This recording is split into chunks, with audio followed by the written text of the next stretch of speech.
Vamos passar agora para a implementação computacional do método da bissecção no Scilab. Então, a gente vai começar, como todos os programas, Clear CLC, Mode 0. E a gente vai resolver um problema de encontrar o zero de uma função. Essa função eu vou usar a mesma função que a gente tinha trabalhado no Excel, aquela função do exemplo dos juros compostos. É a função que está aqui, então eu vou criar uma função no próprio Scilab, do tipo y é igual a f de i, para usar a mesma notação, e end function, para terminar a minha função. A função vai ser bastante simples, ela simplesmente calcula essa quantidade que estava escrita no slide, 1 mais i elevado à sétima, menos 1000. Então, da equação original, a gente tem que passar tudo para um lado só, para deixar nessa forma f de x igual a zero. Essa aqui seria a minha função, e a gente precisa, para aplicar o algoritmo, a gente precisa ter um intervalo AB que contém uma raiz. Então aqui eu vou definir A igual a 0, B igual a 0.04, que é um valor que a gente já viu que tem a raiz. Mas é possível que na hora que você fosse testar isso para uma outra função, para algum outro problema, esses valores de A e B fossem desconhecidos. A priori desconhecidos. Você vai ter que talvez fazer alguns testes para ver os valores da função nesses extremos e encontrar um intervalo que contém uma raiz. Para dar conta disso, eu vou colocar um teste. Se o valor da função no ponto A multiplicado pelo valor da função no ponto B for positivo, ou seja, se a função tiver o mesmo sinal nos dois lados, eu vou colocar um erro, não existe raiz nesse intervalo, para alertar a gente de que vai ter um problema. Eu vou mandar rodar o caso desse jeito, essa é a bissecção, e nesse intervalo de 0 até 0.04, se eu olhar aqui no meu console, nada aconteceu, o programa rodou e tudo se terminou corretamente, porque esse intervalo, a gente sabe, contém uma raiz. Se eu tivesse escolhido mal, 0 até 0.01, eu teria um problema. A gente confere isso facilmente vendo que a função é negativa nesses dois pontos. Então esse é um jeito de deixar o nosso programa um pouco mais robusto e forçar o usuário a digitar valores corretos de A e B. No caso contrário, no caso em que a gente passou nesse teste, a gente pode implementar o nosso código. A gente vai ter um loop de repetição numa quantidade a priori indefinida de iterações. Tipicamente a gente trata isso com um loop while. E é um loop while que ele se repete enquanto b menos a, eu vou escrever inclusive sem o módulo, como eu já tinha comentado, o b sempre é maior do que o a, então eu vou escrever b menos a. Enquanto b menos a for maior do que epsilon, a gente escreve dessa forma, e a gente encerra quando é menor. Ou seja, a gente repete enquanto é maior. E esse epsilon precisa ser definido, precisa ser uma tolerância, um tamanho de erro. Eu vou deixar 10 a menos 4 para começar, depois a gente varia um pouquinho. Enquanto o meu intervalo for grande, enquanto o meu intervalo for maior do que o tamanho pré-estabelecido, eu vou fazer repetições. E as repetições nada mais são do que calcular o ponto médio, calcular m igual a a mais b sobre 2, E por enquanto eu vou testar só essas duas primeiras condições, depois eu coloco essa aqui do caso em que é igual a zero.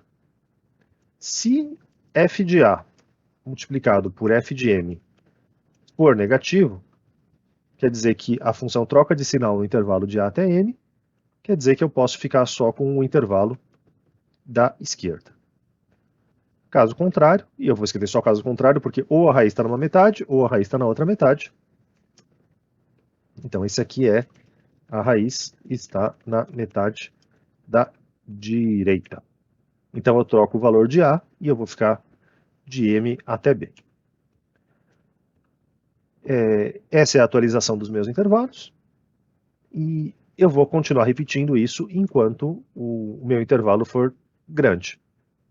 A solução do meu problema, o x estrela, vai ser nada mais nada menos.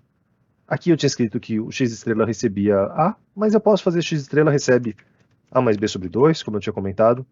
Você pode escolher, em teoria, qualquer ponto no intervalo AB, uma vez que o tamanho do seu intervalo AB já ficou suficientemente pequeno. Eu vou também tirar os pontos e vírgulas daqui para a gente conseguir avaliar os valores, ver essa evolução dos extremos do intervalo.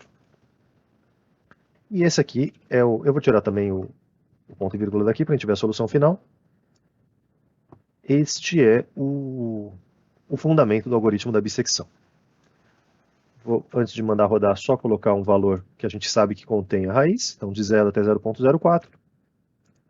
E aí a gente aqui vê que, às vezes, no começo ele está atualizando o valor de A, ele está mudando pelo lado esquerdo, depois ele muda pelo lado direito, às vezes pelo esquerdo, às vezes pelo direito, até que os valores de A e B ficam relativamente próximos, dada essa tolerância que a gente especificou, e o programa vai parar com uma solução no meio do caminho, conforme também definido.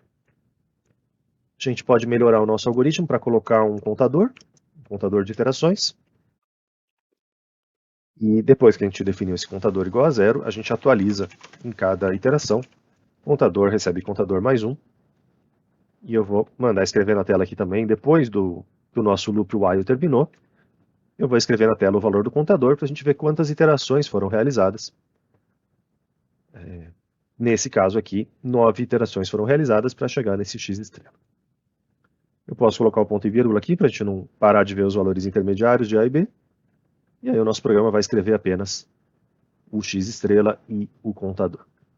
9 iterações para essa precisão. Se eu fosse apertar essa precisão, então pedir uma precisão maior, o meu x estrela, o começo dele está igual, 0.319, mas a partir da quinta casa, o nosso valor mudou, e o nosso número de iterações também vai aumentar, porque agora eu estou sendo mais exigente e pedindo que o meu intervalo fique ainda menor. A última condição que eu ainda não implementei, a condição do se o... Essa condição acontece, na verdade, a gente sabe que o f de A não é igual a zero. Então, essa condição ela só vai ser verdadeira quando, na verdade, o meu f de m for igual a zero. E o f de m, na verdade, também não vai ser igual a zero. Ele vai ser bastante próximo de zero, mas não igual a zero. Portanto, da mesma forma que a gente define uma precisão na direção x, esse epsilon é na direção x, a gente pode ter uma tolerância na função, uma tolerância em y, esse nome varia um pouquinho, vou chamar de epsilon y, vai ficar bastante sonoro. Esse epsilon y vai ser, eu vou primeiro começar com o mesmo valor, ele é a tolerância no valor de f de x. E aí o que eu vou fazer é começar com esse teste. Se f de m, se o módulo, na verdade, do f de m, porque ele pode ser um pouquinho positivo para cima, um pouquinho negativo, mas em todo caso próximo de zero, se o valor da função já for menor do que essa tolerância na direção y, eu vou escrever aqui um display só para a gente saber que entrou nesse caso, e eu vou colocar um break, que é o comando que realmente importa. Esse break o que faz é, na hora que a gente entrar nesse if, a gente vai sair do loop, a gente vai quebrar o laço e não vai continuar fazendo as repetições. E o que era um if aqui, agora vai virar um else if, só quando o primeiro teste falhar, então se eu não achei a raiz, é que eu vou ver se eu estou na metade do lado esquerdo ou na metade do lado direito. Então eu vou trocar aquele que era um if anteriormente por um else if, e assim eu garanto que eu vou entrar em um dos 3 casos. Esse é o jeito correto de implementar, ao invés de implementar com 3 ifs, como eu escrevi aqui manualmente, assim vai ser melhor. Mesmo no caso em que eu saí porque eu entrei nesse break, o meu x estrela vai ser a mais b sobre 2, ou eu poderia escrever m diretamente, mas ele vai dar o mesmo valor aqui, e é isso que interessa.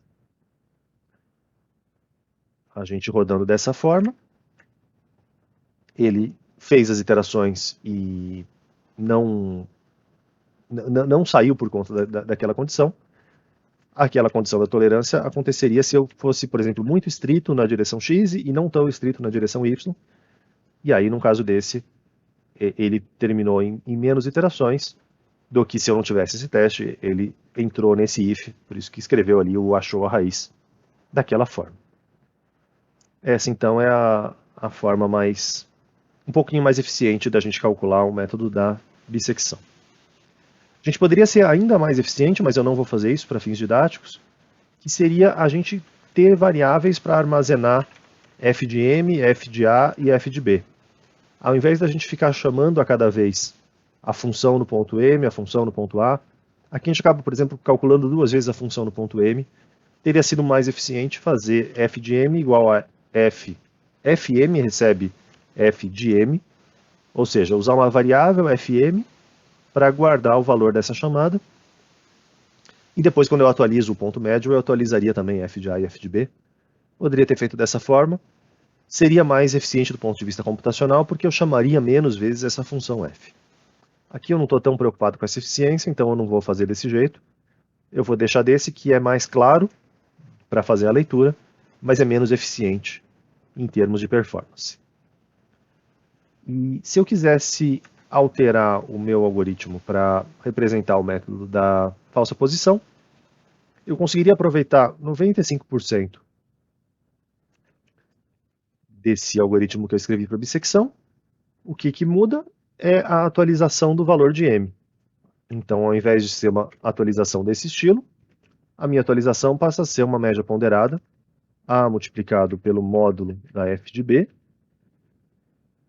mais b multiplicado pelo módulo da f de a, tudo isso dividido por f de a, pelo módulo da f de a, mais o módulo da f de b.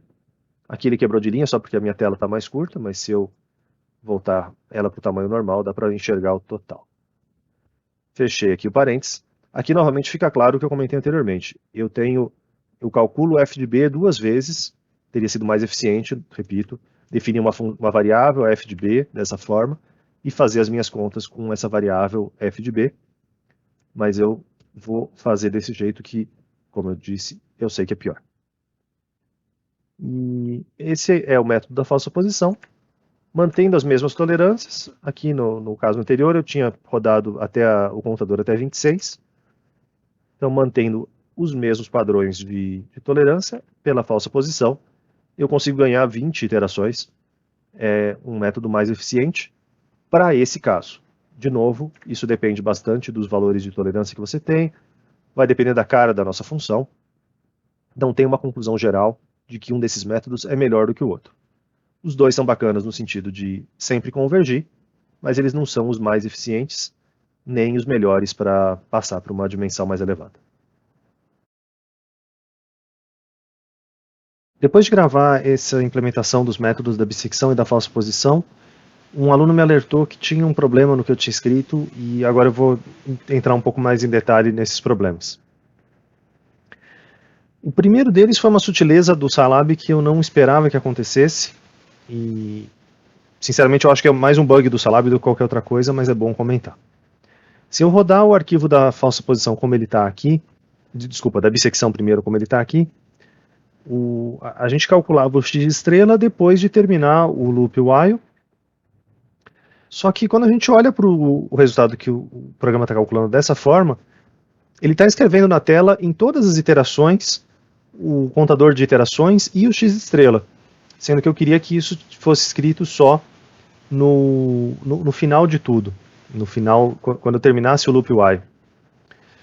E o problema aqui é que eu escrevi, como primeiro eu escrevi um if e depois eu coloquei ele como um else if, eu acabei usando o else if como duas palavras separadas. Se a gente coloca o mouse, por exemplo, aqui nesse else if, ele vai mudar de cor o que está dentro do if. Então, um else if é como se fosse um else e depois tivesse um comando if. É como se esse if, exatamente onde está o meu mouse, esse if da linha 23 é um if isolado. Então, é um if na linha 23, que tem o seu else na linha 25, e tem o seu end na linha 28. Então, o end da linha 28 é o fim do if da 23. Isso quer dizer que esse end que está aqui na linha 30 é o fim do if da linha 20. Então esse end que está aqui fecha o while. E isso fica bastante claro. Se a gente selecionar tudo com Ctrl A e der um Ctrl I para indentar, a gente vai ver que esse último end aqui está fechando o meu while. Portanto, o meu else que está aqui não está sendo fechado em nenhum momento. Por isso que eu estou dizendo que isso aqui tem mais cara de ser um bug do Scilab, porque ele deveria me acusar que esse else não foi fechado e o programa não deveria funcionar desse jeito. Se eu mando rodar ele assim, não deveria estar correto. Então, um jeito seria eu colocar esse end a mais, só que colocar esse end a mais só faz sentido para realmente fechar tudo direitinho, mas ainda não é isso que eu quero. Eu só queria que esse x estrela e o contador aparecessem na última iteração. Então, o correto aqui é a gente escrever esse else if como um bloco só. A mudança de sentido é que agora a gente tem uma condição, ou outra condição, ou uma terceira. Esse if, esse else if e esse else deveriam estar os três no mesmo nível. E agora se eu der um Ctrl A, Ctrl I para indentar, os três estão no mesmo nível. Esse cálculo do x estrela e do contador estão fora do while, então essa é a forma correta. Esse end aqui fecha o else, e agora quando eu rodo assim, o meu programa termina e escreve só uma vez a raiz e só uma vez o número de iterações. Muito bem. O mesmo problema do else if eu tinha no meu código da falsa posição, porque afinal de contas um código é derivado do outro. Mas só mudar isso aqui não resolve. Se eu rodo corrigindo esse else if, eu vou só mandar indentar de novo, só para ter certeza. Isso, tá tudo indentadinho. Rodando assim, a minha solução agora é 0.035. Ela está diferente da solução da bissecção, que era 0.032. E esse 0.032, como a gente fez pelos outros métodos, é a solução correta. O que está errado? Quando a gente está rodando a falsa posição assim, ele está escrevendo esse achou a raiz justamente porque entrou naquela última condição que eu escrevi do módulo da função do ponto M ser... a função já está perto de zero, então é essa tolerância da direção y que está fazendo terminar o loop. Ou seja, esse break está sendo acionado, eu saio do while, e aí o valor que é atribuído para o x estrela continua sendo a média aritmética, e não mais a média ponderada como deveria ser. O melhor, então, seria, na verdade, isso aqui fazer como se fosse mais outra iteração do método da falsa posição. No caso, não é mais outra, é simplesmente repetir a mesma iteração. Então, eu poderia escrever simplesmente isso aqui como igual a m, mas eu não vou fazer dessa forma, eu vou continuar deixando como se fosse mais outra iteração, porque se a gente interromper por conta das outras condições, vale mais a pena eu considerar como se fosse o próximo ponto médio. Então, essa é a intenção. E agora sim, se eu rodar o código desse jeito, eu vou ter exatamente a mesma solução, num número menor de iterações. Essas, então, são as versões corretas dos códigos dos dois algoritmos.